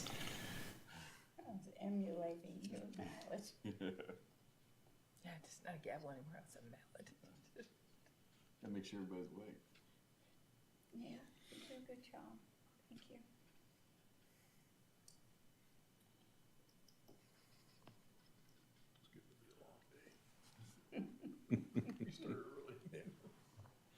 We had our sewer meeting at 8 a.m. today. Oh, 8 a.m. Huh? Yeah, that ran like 3 hours. And we have a CDC meeting at 8 a.m. tomorrow morning. Something about sewer crap rolls down. Huh? Yeah, we raised the price to poop in AJ by 2.4%. Everything's going up. No, we didn't raise our prices, we raised those prices over there. Those guys, we didn't raise ours. We raised free, right? Wishful thinking. Wishful. Oh, we don't get a free flush? Get 200 gallons a day and that's it. So my 46 is going up. 47. Wow, that's a big raise. Mm-hmm. Tis. You started this, Emil. This is all your fault.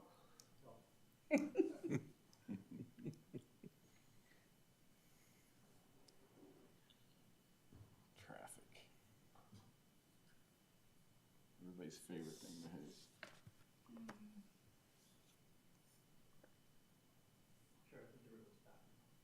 Go ahead and start her back then. Back in order. Presentation and discussion of traffic impact analysis. Emil, how you doing? Doing well, thank you. Chairman Hanshey, Vice Mayor Barker, Vice Chair Barker, my apologies. Commissioners. It's been a long day. Yeah, it's been a long day. Commissioners, good evening. My name is Emil Schmidt. I am the city engineer for the city of Apache Junction. I'm in the Public Works Department on Baseline Avenue, the building across the street from the vehicle testing station right next to the water tanks. And I've been with the city for a little over 17 years now, and coming up on 12 years as the city engineer for the city. I enjoy working here. It's like a big family for me, you know, to be able to work here and have some interesting projects that I've worked on over the years, interesting things, interesting issues that we've had to work through, but we seem to get through it okay. But I appreciate the break. I hope I didn't scare you when I took a quick exit stage left here. Because I don't shy away from opportunities to talk about the most riveting subject in the world, and that is engineering and some various components of it. I'm here this evening, I was invited to come here this evening to talk a little bit about traffic impact analysis, and how we use that to evaluate potential transportation effects on developments that come into the city. And as I proceed, please understand, I am a jack of many, many trades, master of none. Well, maybe master of one or two, but I have many, many roles and responsibilities here at the city, so there's a lot of expectations that I have absolute knowledge. I know everything about everything. If I did, I would be an attorney. But I don't. So. Got Joel's attention. But with that, let me begin. So what is a traffic impact analysis, or we'll just call it TIA for short? Basically, a traffic impact analysis, a TIA, is a document that, or a study that evaluates the effects of a proposed development on the surrounding transportation network, the road network. So the purpose of the TIA then is to use it as a tool to ensure that we can have safe and efficient traffic operations with new land uses or modifications to existing land uses and new growth as it comes into the city.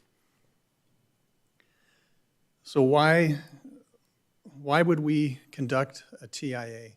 Well, it helps us as staff to identify traffic impacts before development occurs. If we can anticipate what might happen, we can incorporate some of those requirements as requirements in the development. It helps us to plan roadway improvements as the city grows. We can anticipate what different road segments need to look like or how they need to function. A TIA also helps support planning and zoning decisions for the city, and it helps to promote sustainable growth. So when is a TIA required? When do we do that? So typically for new developments or expansions that would increase traffic demand, and not just any new development, because for example, we might have a small 1 acre parcel where somebody wants to build a fourplex for a rental property. We would not ask for a traffic impact analysis for something like that. They're typically building on a road that's already established, the use is there, and we wouldn't have them incur the expense for a document which really isn't going to direct us to change anything on small parcels like that.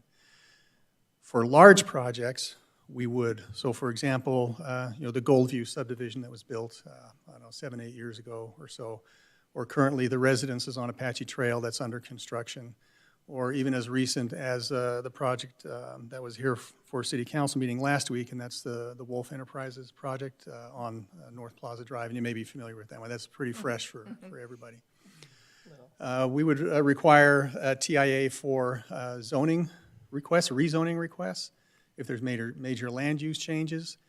And a TIA is also required based on thresholds, so a number of generated trips. So let's say, for example, a Sam's Club center would generate a lot more traffic trips than, let's say, a preschool building on a commercial corner. So there's a difference in number of generated trips, the size of the project, size of the site, 4-unit apartment complex versus a 300-lot subdivision. Where exactly does that threshold fall? We don't have that exact breakover point. We are engaging one of our on-call engineering consulting firms to help us with updating our engineering standards this coming fiscal year, and part of that will include fleshing out our traffic impact analysis requirements and to flesh that out a bit more. And the reason we want to do that is so that we take away maybe emotional staff decisions or emotional development, desires. We just have a set of standards that both sides can follow. We're not going to unduly request something that's unrealistic to a development, but at the same time, a developer just can't say, well, we're not going to do that. We're going to do this huge shopping center and we're just going to keep it a 2-lane road because we think that's the way it needs to be. So by fleshing out these standards, we will be able to provide that, and it'll help both sides of the table. Now, there are some key elements of a TIA, and this isn't an exhaustive list or an all-inclusive list, but in general, a traffic impact analysis would assess existing conditions in the area. It would look at trip generation. It would also look at trip distribution and assignment. It also looks at a capacity analysis and mitigation strategies. Now, I'm going to go over each of those a little bit in more detail so you understand what these are. So existing conditions is, as what it sounds, they'll look at existing roadway geometry, how many lanes, and control. Does it have stop signs? Is it an all-way stop? Is it just have 2 streets coming to a larger street that is not controlled? Is there a traffic signal? So we look at it at existing conditions. We also will look at traffic volumes and patterns. So typically with the TIA, the traffic engineer will conduct their own traffic volume count, but we as a city, we also do an annual count for traffic at not every single corner, not every single intersection, but I think it's about 140 intersections we do that. And we do what's called approach counts and departure counts. So traffics that approach an intersection as well as traffic that departs from the intersection. And we have the coming and going count, and then we combine all those together, and we have a total count for that intersection. And we have that available on our one of our GIS layers. We also look at how an intersection operates. Is it controlled? Do we have stop signs? Are there turn lanes? Do we have a right turn lane? Do we have a left turn lane? Or do we just have one single lane that controls all movements, right, straight, and left? And we also look at safety and crash data. How many accidents are there on this road segment or at an intersection? What types of accidents? What was the vehicle movement involved? Were they going straight? Were they turning? It's a kind of a very detailed look at the different types of safety and crash data that comes into play when you're assessing the existing conditions. We talked about trip generation a little bit, and trip generation is basically an estimate of the number of trips that is caused by a different use. So a fast food restaurant or a convenience store like a Circle K that is busy 24/7 has a lot more traffic that's generated as opposed to, like I mentioned earlier, a preschool that maybe only works Monday through Friday, morning hours and then afternoon hours. Where do we get these estimated number of trips? There's an organization, ITE, it's the Institute of Traffic Engineers. They have what's called a trip generation manual where they have taken all these uses, and they have tables in their document, all these uses, and they assign a trip value generation for that use. 2.01 trips per hour, or for example. And the numbers do vary in the hundreds. The highest use on that table is, I believe it's a convenience store by a huge factor over other uses. So a traffic engineer in analyzing a trip generation will look at this table. The client approaches them and say, hey, I want to build a school. He'll look at the table. What does a school typically generate? And then he'll use that number in their analysis. And the values that are provided in this trip generation manual are historical data that's collected over the years. So the ITE, the Institute of Traffic Engineers, will constantly look at and update based on empirical data that they collect from multiple agencies and municipalities around the country. For trip generation, we also look at peak hour and daily trip forecasts. So peak hour like rush hour. Again, different uses will have a different peak hour and different peak traffic generated during that peak hour. Trip distribution and assignment. Distribution is where the trips are coming from or going to. Again, different uses will generate different types of traffic and where they come from and where they are going to. And then the trip assignment, how are we going to route these trips on the road network using different traffic models and a GIS tool? So the traffic engineer takes all of this data and they will use traffic modeling software. There's several different types that are available for their use. They plug in all this data, they run the models, and then the models will spit out results, information. So what do these results do? What do these results show? They would indicate, well, if we had it set up this way, it might cause an issue for this intersection here, or it's going to cause a pretty significant increase of traffic on this road segment. Okay, what do we do? They'll go back and if they tweak different parts of the model, modify some of the proposed traffic networks and how it's controlled, and then run the model again, it's a pretty dynamic thing where they can change things on the fly with this software and relatively quickly, more so than on paper 20, 30 years ago. They can narrow down a network or a proposed traffic condition that they'll feel comfortable presenting. The way that these analyses are graded, it's actually on a scale, A through F. They rank a level of service. That's what the LOS means, and it's an A through F scale, similar to school, but they include the letter E.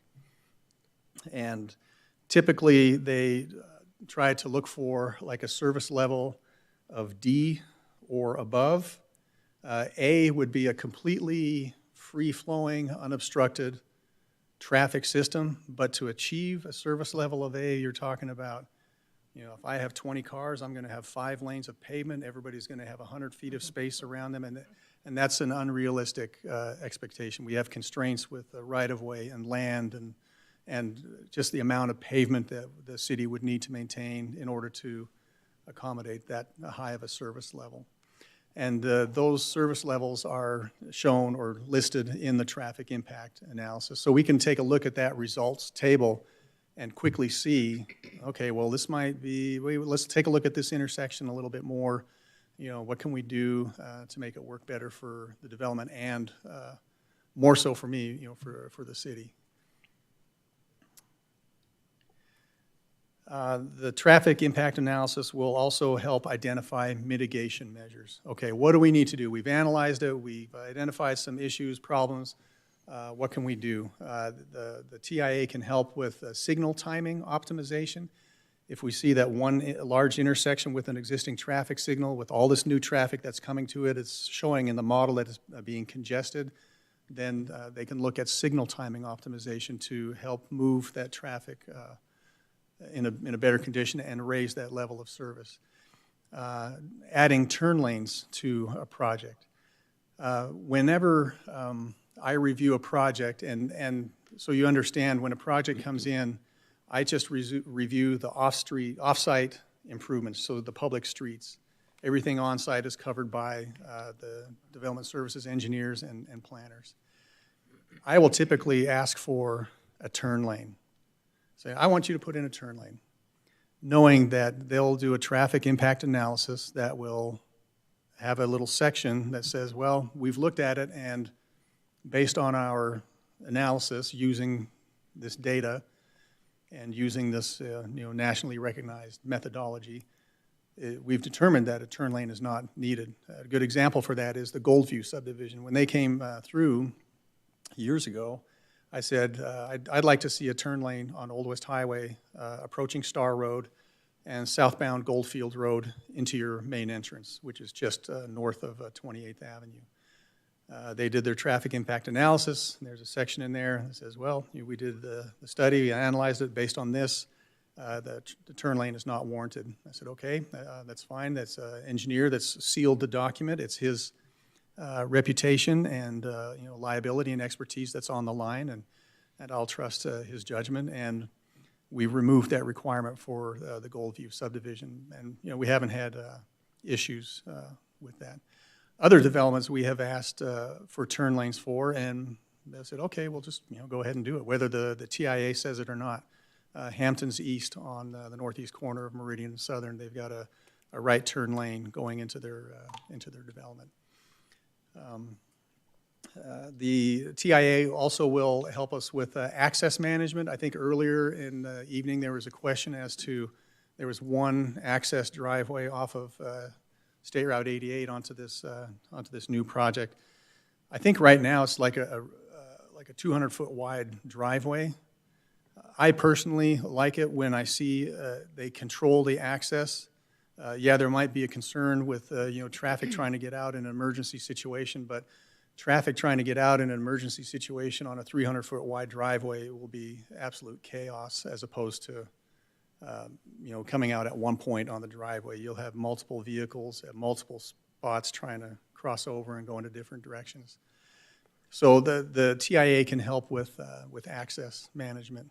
And it can also help with transit, bicycle, and pedestrian improvements. We've been including a lot more of that in recent years on not only development projects, but also city projects, public works projects that we've been doing. So what is the process? Well, developers are responsible per our engineering standards to submit a TIA. As I mentioned earlier, we're working on what that threshold is, when we can say, yes, your development project needs to do this, or no, it's not required. Those are submitted with planning documents and construction documents. Staff reviews those TIAs to make sure those elements above are included. We look at the results. We may ask for specific requirements, like I mentioned earlier, turn lanes into a site. And with that traffic impact analysis, it helps give us conditions for development. okay, yeah, we see your project. Based on the TIA, we are going to ask for this. We do need to have this traffic, or this intersection signalized with a traffic signal. So that's how the TIA can help us out. There are some challenges with the traffic impact analysis. There's data availability and accuracy. As technology improves, the availability and accuracy is tightening up pretty well. There are modeling assumptions. We do use the tables from the ITE trip generation manual. Again, that's all empirically collected data nationwide.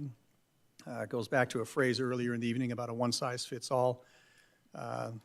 It's getting better as each new manual version comes out. Coordination with multiple agencies. That is a very interesting one for us because we are right next door to City of Mesa.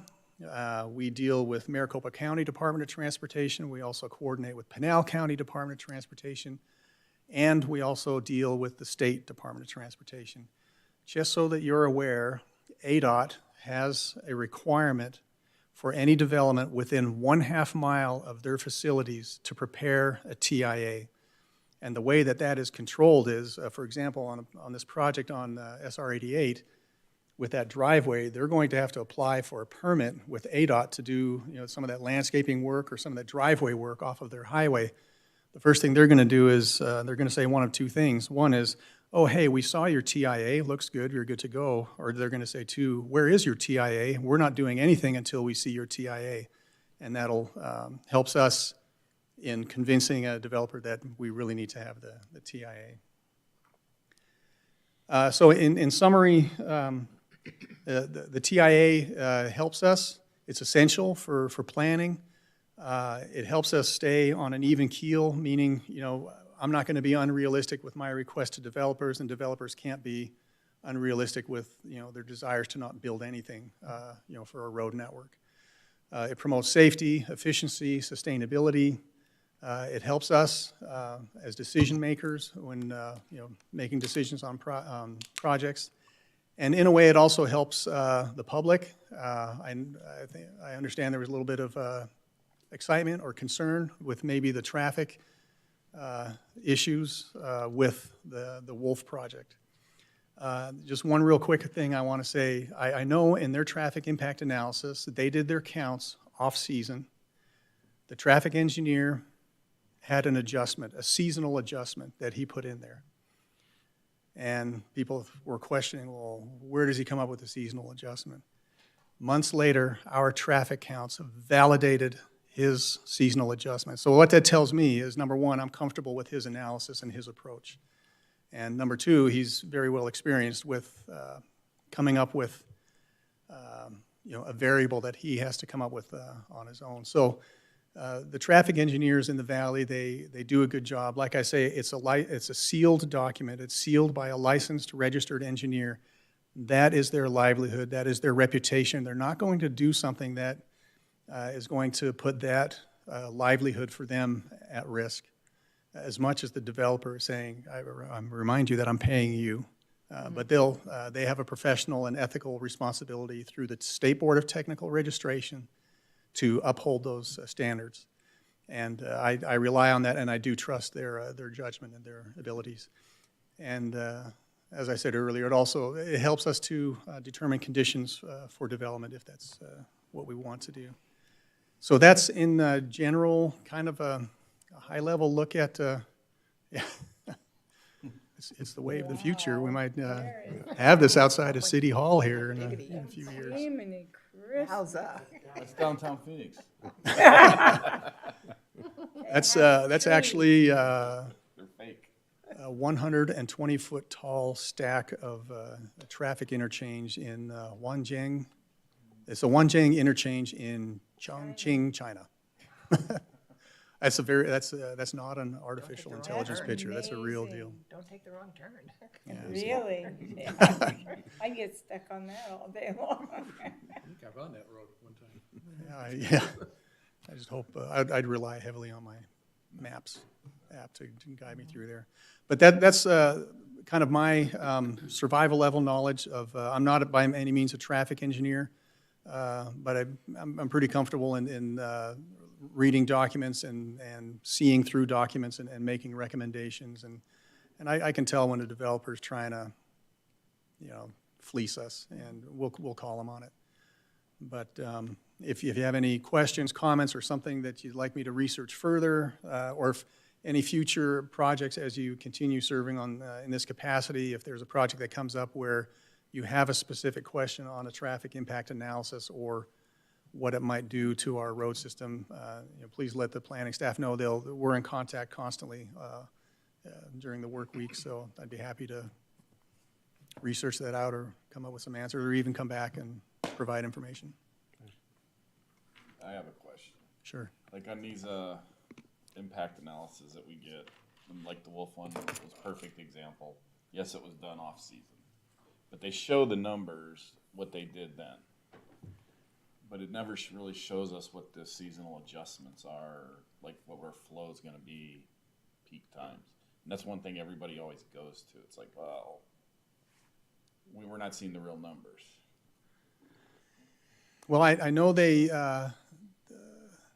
when we provided our traffic counts, they took that back and they were going to make some adjustments to their TIA. Yeah. And I need to go back and take a look at that to see. But I'll take a close look to see how that seasonal adjustment was applied to the counts and to their analysis and their recommendations. The thing is, what was it, like coming off of Plaza, I think they were saying it was like 2 or 3 cars per hour. And that's all we ever seen on that. And I mean, it's like, yeah, it might be in the middle of summer, but we all know wintertime, there's more. I don't know how many more, but there's probably more than 3 an hour. Yeah, I would suspect. Yeah. I mean, I don't know what the... Especially since you have a huge RV park, and they like to go to the post office. Right. They do. They're up Plaza. That's the way they're gonna go. So it just seems like, when they say this is when we did it and this is the numbers, I mean, it doesn't really say in there if it has the adjustments in it or not all the time. Okay. And so how do we know they're in there or they're not? So they say they have the seasonal adjustment, but you're wondering, They was don't it actually specify. applied? It doesn't specify. If they show, okay, here's how we applied that seasonal Yeah, adjustment. this just says this is our impact analysis and this is how many vehicles and this is the trips we see. But then it doesn't state anywhere if seasonal adjustments have been added or not, or so it's like, how do we know? Okay, that's, I don't know off the top of my head, but knowing that that's a question that you have on this one, and most likely on future TIAs, then we'll definitely add that to Especially like when they do it. I mean, that's everybody's, like, everybody in here, well, they did it in the middle of June, of course traffic's gonna be low. But if it also stated in there, seasonal adjustments have been accounted for. Yeah. Because nobody wants traffic, and, if we wanna have growth, we do have to address it. And at least then we can say, when we're making our decision, well, they did take the impact in. Because I think that was a lot of our questions a lot of times. Yes, it's like, Was for me. yeah, how bad is this going to be in the winter when everybody's here? Because, if you live in AJ, traffic's twice as bad in the winter versus summer. So. Yeah, we'll make it a point in the future from here on out to say, okay, this is a concern that we have with the accounts, or if there's any kind of an adjustment applied, it needs to be well documented or well explained how that is carried out through the different sections of the This is what analysis. we project in summer, this is what we project in winter, or whatever, however we want to label that. Peak season, non-peak season. Well, we used to, as a city, we used to do traffic counts twice a year, summer and winter, and we thought, why don't we just stick with the winter? Right. That's the number that really... Plan for the worst. Yeah. And if we can handle the worst, then the summer's going to be great. I think I was the one that requested you spend your evening with us, so for that I apologize, I guess. No worries. I've seen several traffic studies included in our packets, and they're always voluminous. They're huge. They're just huge. Varied.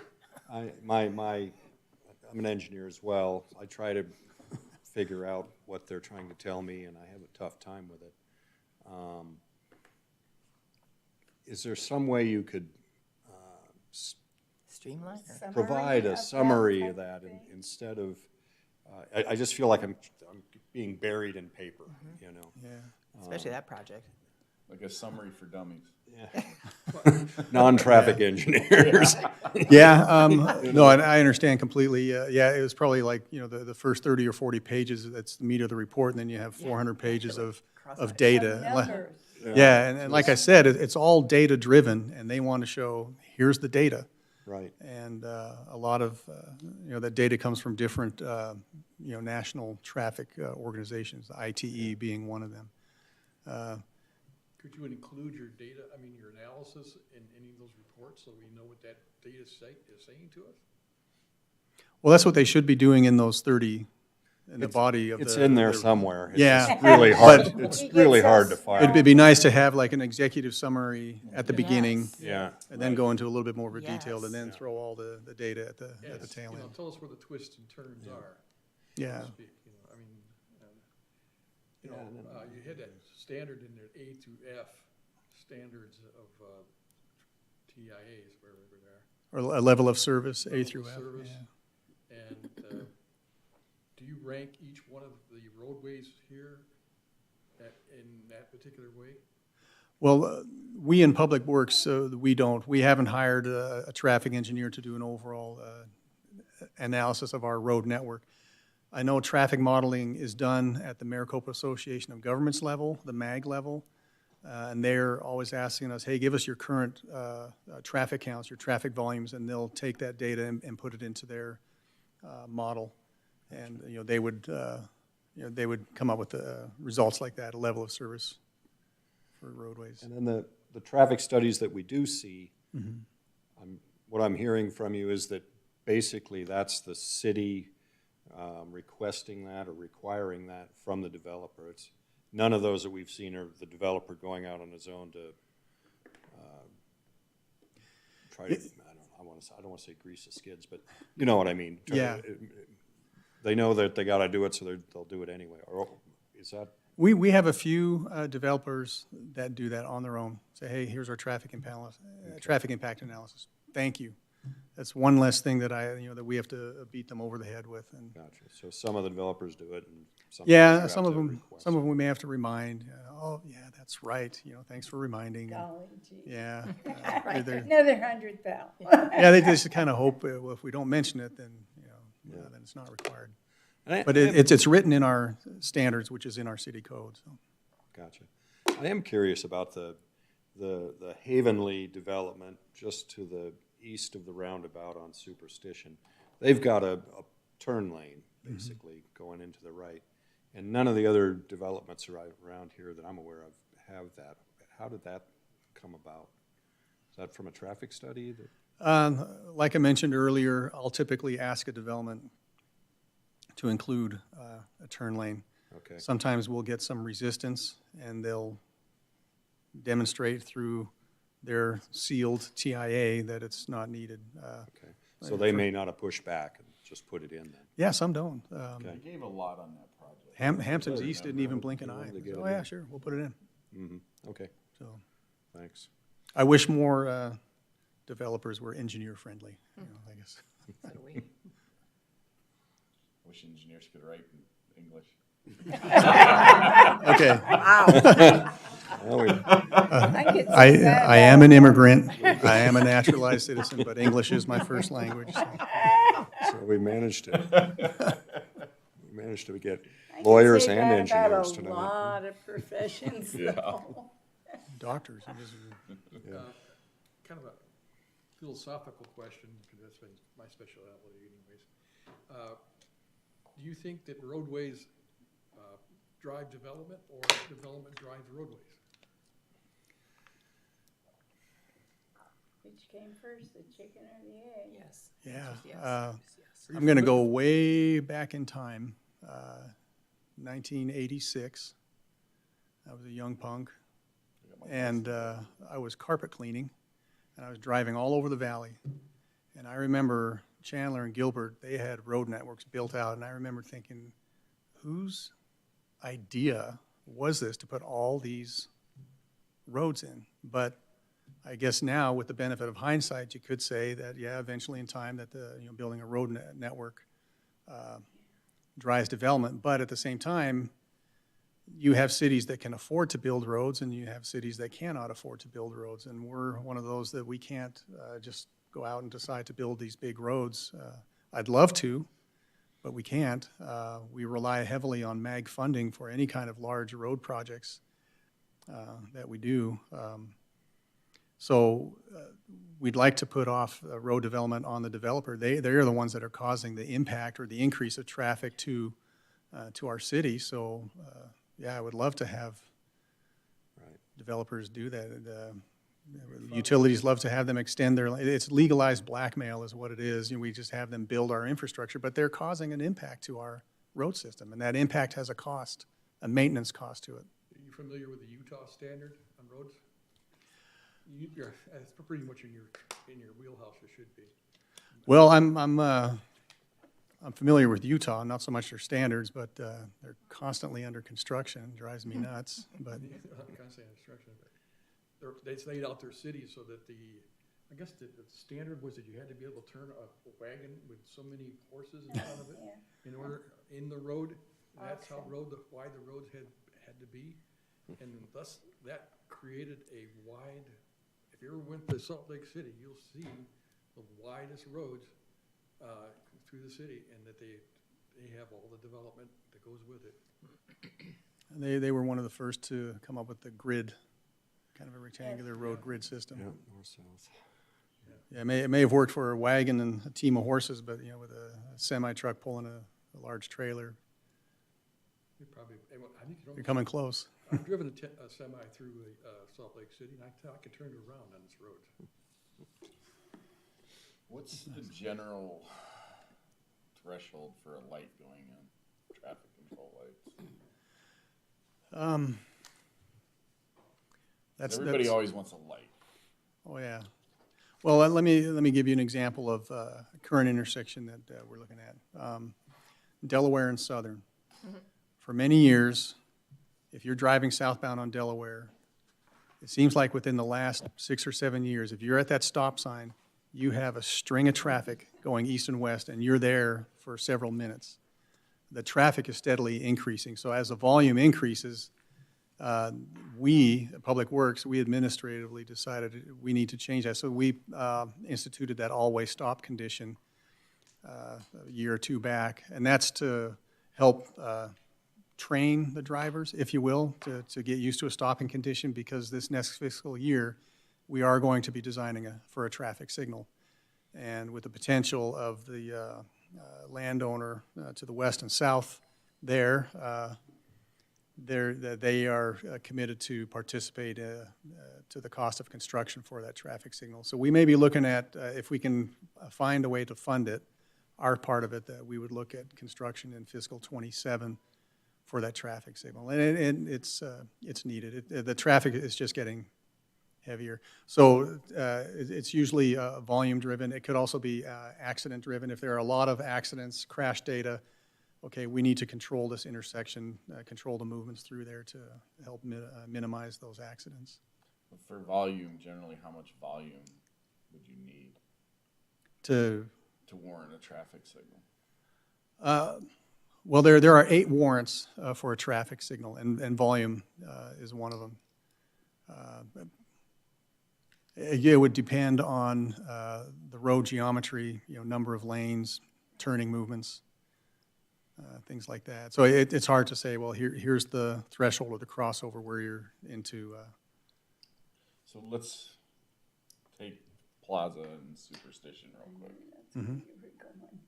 What would be a threshold to put a light in there for people coming north on Plaza to want to get out of there? It depend on the wait times and the queue length of number of vehicles waiting to get onto Superstition. And when we, the city, we built Plaza Drive with that cross section, we added that left turn lane to kind of help separate those movements getting onto Superstition. So I would suspect that it's probably the left turn movement onto westbound Superstition that would be the most problematic out of the two.